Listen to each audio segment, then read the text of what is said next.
Hello, so this is Module 4. If you saw the last one, I applaud you. Congratulations, that was extremely long and painful in about a half hour. So definitely want to try to make this one shorter. But again, some important information that you'll need to know. So, threats and vulnerabilities. Objectives, don't really worry about that. Alright, so a threat is anything or event is potentially harmful, including, so pretty much anything bad, more or less. That's a threat, anything real. Vulnerability is anything that could become a threat. So it's a weakness in your system, not updating a thing, something in code, 0 days, something like that. So, what is malware? Malicious software. It's short, and computer people like to be lazy. It's completely 100% true. So, it steals your information, gain control of your computer, destroys your stuff. It's generally really bad. Alright, so the types of malware. Malware is like a general term. So there's a virus, worm, and Trojan. So they're not all the same. Lots of people will be like, oh, I got a virus on my computer. It's like, really? You sure you didn't go into these? Because most likely it's not always a virus that you get on it. Computer virus. It's a program capable of reproducing itself. Cause great harm. It's bad. Cannot spread to another computer without human assistance. That is very important. So it cannot just automatically like hop over to from my computer to yours without either you downloading something or me putting on a flash drive or some kind of human. It does not do it automatically. The oldest one is known attaching itself other programs, infecting a program, disk, etc. Floppy drives are probably the first way it got around, somewhat. So it can be in email attachments, they can be bad links. So like if you ever see like those sketchy links, it's like, I lost 30 pounds in a day, go click on this link, and it's like some weird link that's not even actual like word or whatever. It's some shortened link. It's a shortened link, so you don't actually see the real link. So don't download bad stuff. So affects more than 45 million computers. Oh, that's definitely probably a little bit more. This is called I Love You virus example. Estimated $10 billion in damage. So what this is, it got sent around by email. All it said was, I love you. Subject, I love you. And then it has a love letter or whatever coming from me. So people, human curiosity is like, what? Someone loved me? Wait, what? Oh, I have to check this out. So when they download it and run it, bam, computer's infected. And then it sends it to everyone else, usually on their contact list. So right there, downloading it, that's human assistance. Alright, a worm. Key things here is a worm can run by itself and it can spread without a host program. So like a worm, it can go from one computer and then automatically go to another computer. You don't need really to, it'll reproduce by itself. It doesn't need a person to like go download something necessarily. So right here, worms spread quickly and take minutes to spread worldwide depending on how many computers. So right here, the saucer worm example. More than 1 million computers. Shut down satellites communications. Infected British Coast Guard control centers.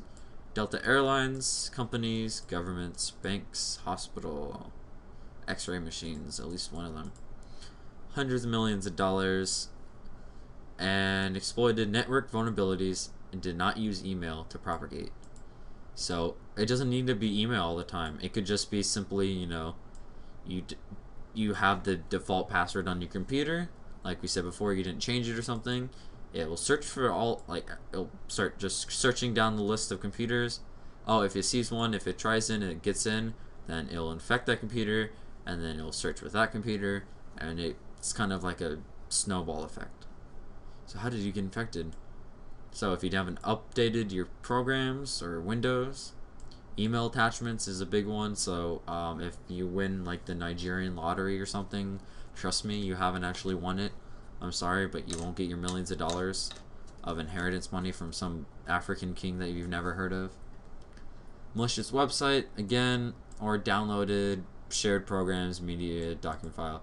Easy way to get a virus is download free porn. It's just it's the biggest thing. A lot of people do it because they're stupid and they don't know, so it's the easiest way. So that's probably the fastest way to get a virus if you're looking to get one. And Trojan.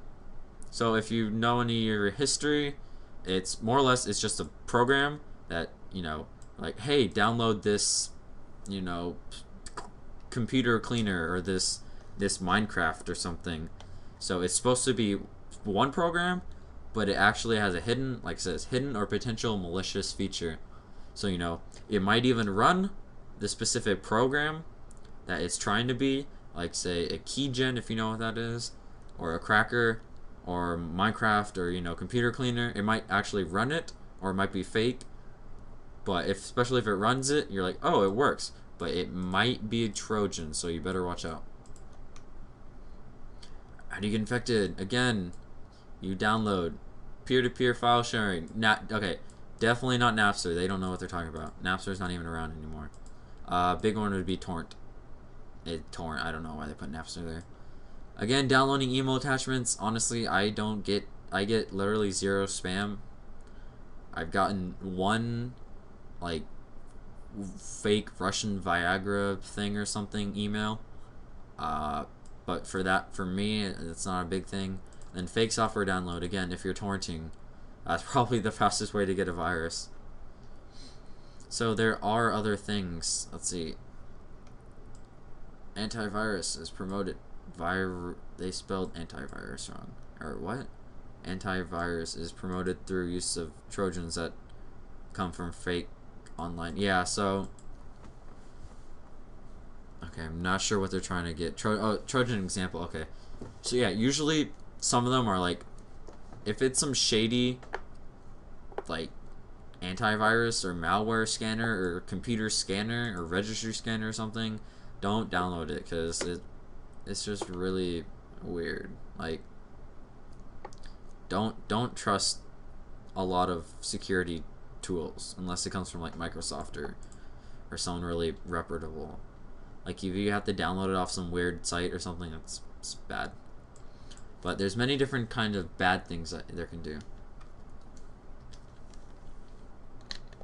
Excuse me. Alright, so there's backdoors or trapdoors. Mainly it's backdoors.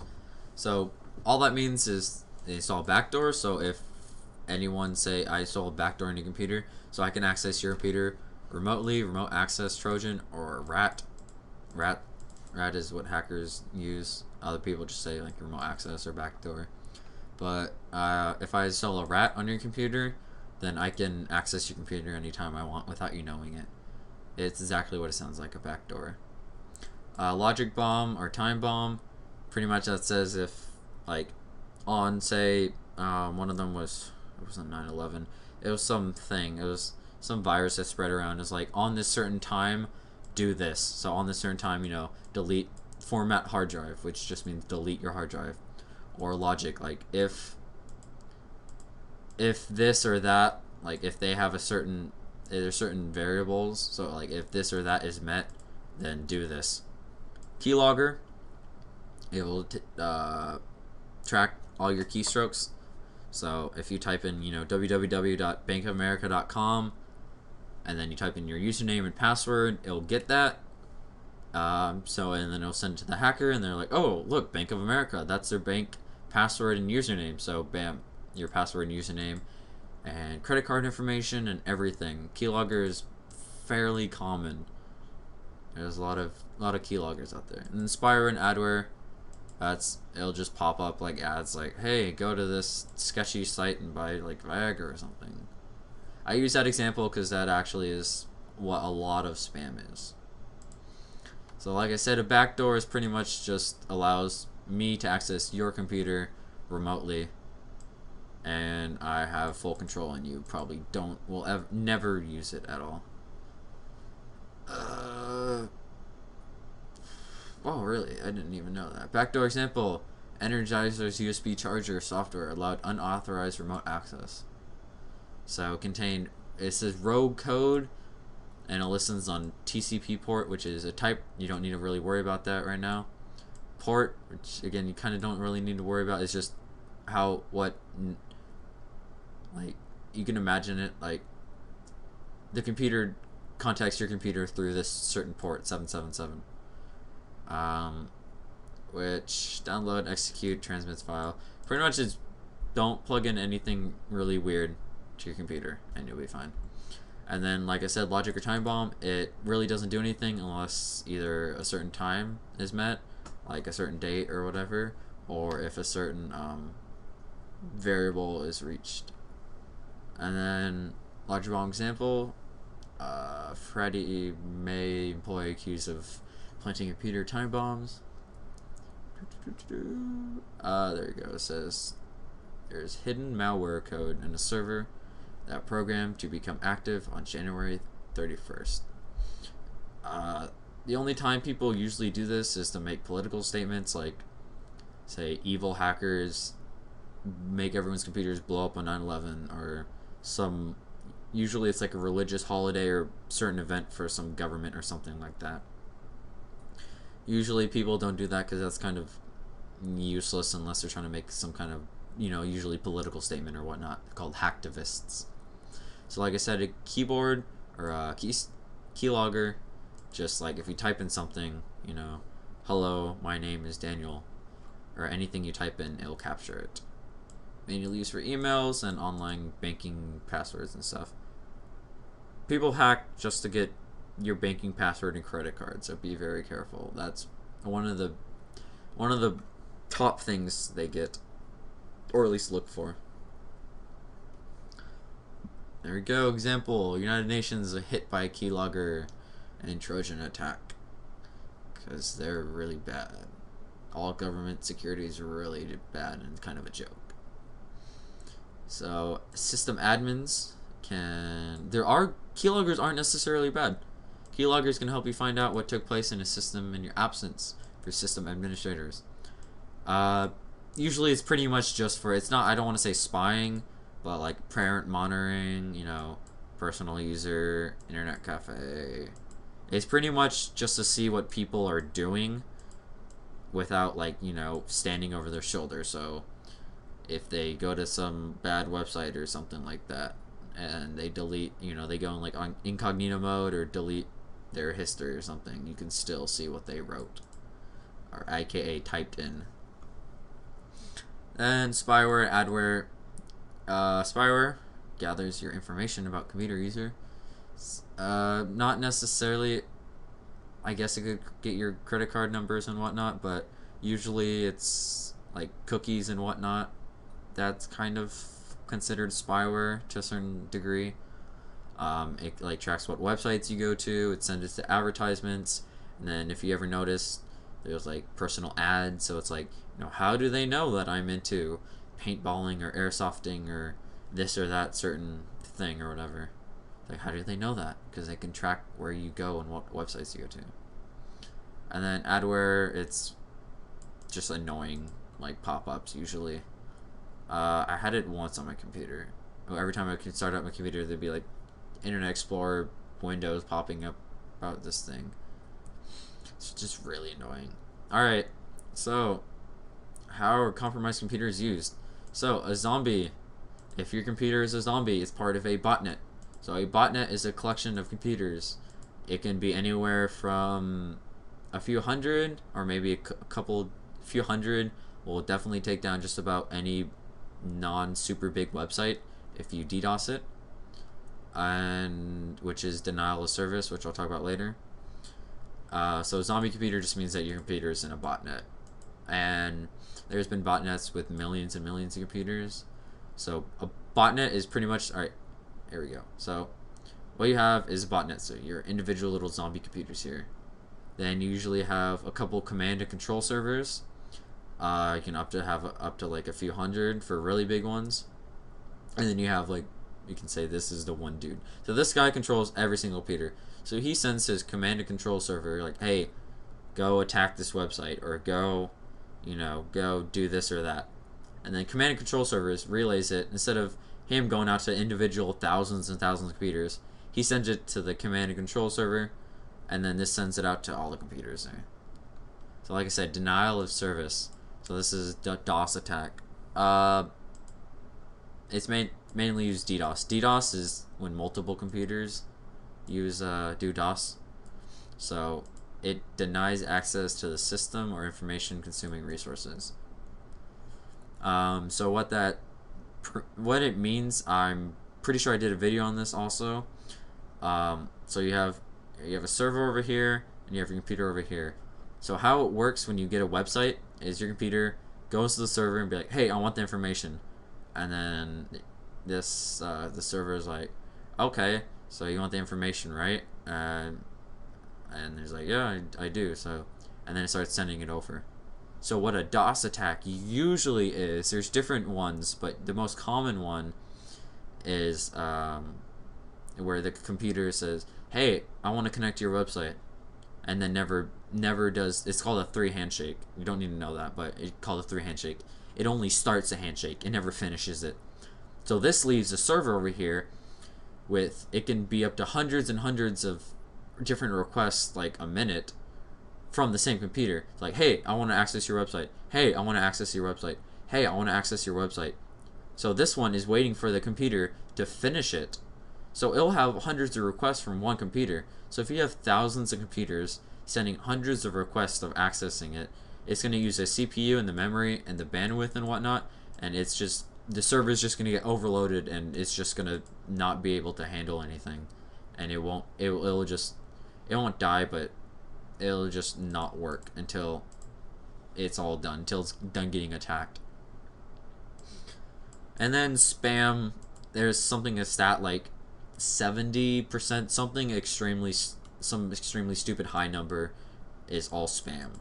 All emails, like 60% or something, 60-70% of all emails is spam. There's a chart where they took down a giant botnet. It was like, spam level, and it was like, it like dropped like half. That's how big spam is. So here it is right here. So in February 2003, leading websites under attack of DDoS.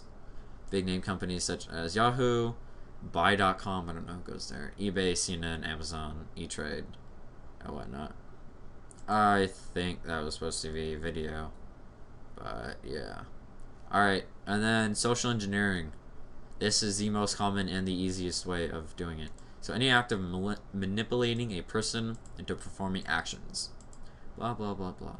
So there's different types. So there's physical, and dumpster diving, shoulder surfing, you're just watching someone face to face. But the most common is either emailing someone or talking to someone over the phone. Face to face, so someone you trust, could be your organization, emergency responder, pizza guy. The pizza guy is trying to hack your computer. Shoulder surfing, piggyback.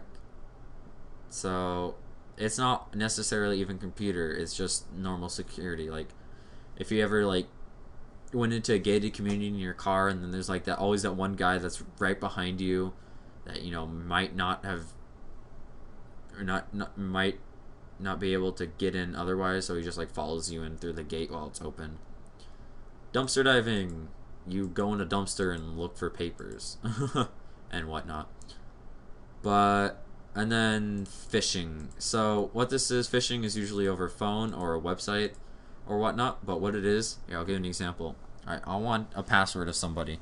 Say I'm gonna, go attack my school's website and hack into their grades or something, which I would never do, actually. Like, legitimately, I would never do that. But say I want to do that. Alright, so I call up the front office and be like, hi, this is John from, San Diego District Security or IT Department. And I was just wondering, we were doing updates for all the accounts here, and we had everyone's password but yours. Do you mind giving me your username and password so I can update it for you? And then they might ask questions like, oh, are you sure? It's like, and then a good one is like, if you want to just like have them feel bad for you, be like, I'm sorry, I'm just having a really bad day, it's a Monday, my boss is on my neck about all this stuff, I really need to get this done. Like, I'll be like, oh, okay, so they're trying to be all nice usually, and then most of the time it'll work. So remember, if anyone calls you asking for your password, don't give it to them. Like if you ever see on Steam or Skype or Facebook or different accounts, it's like never tell your password to anybody, because that's a phishing attack. They may be like, oh, I'm an administrator on this or that, I just need your password so we can do this or that. Don't ever give it to anybody. Then how valuable is this information? Your email's worth a few cents, I think. So is your name and stuff. Facebook accounts are like $5, I think. Twitter is a few dollars. YouTube, I think, is also a few dollars. Credit card information goes for about $10, I think. So I mean, you're like, whoa, $10, yeah, but they sell it usually in bulk of hundreds and whatnot. And you can buy it all in the black market and Tor and the deep web. So, top 10 information security threats. We're almost done, so try to finish this up. Malware, malicious, I don't know what this is. We went over all this. Zero-day exploits just means that it's an exploit in like a code or a program that no one has ever seen before. So you're the first one. So if like actual sicknesses like the swine flu, like the 0-day patient, they'll say, is like the first one. Yeah, that's pretty much it. How to protect yourself. Firewall. Antivirus. Antivirus is not 100%. It is more like 70% of stuff that is old. Nothing new. There's free ones. Like I said, Malwarebytes, Spybot, Search and Destroy. Never heard of that one before. And there's some free ones here. I would say Malwarebytes and Bitdefender and Norton are the best ones. All the other ones are good, but those are definitely the best. And just don't download anything bad. Like know your stuff. Don't download free programs. Usually, sketchy ones. Don't download free porn. Don't download just don't download bad stuff, and don't do bad stuff, and you're good. How to protect yourself. Never give out sensitive information. Don't leave your computer logged in. I mean, this is just basic stuff, kind of. You can read over that. I'm not going to go over that. I'm not going to go over these, how stuff works. You can see that. It's kind of cool to see how, like, some computer viruses. There's, like, one called, like, the lull of death, where it, like, freezes your computer and stuff. But some viruses are cool and some are funny. And that's it. List of references, FBI, systematic, social engineering. It's all fun stuff.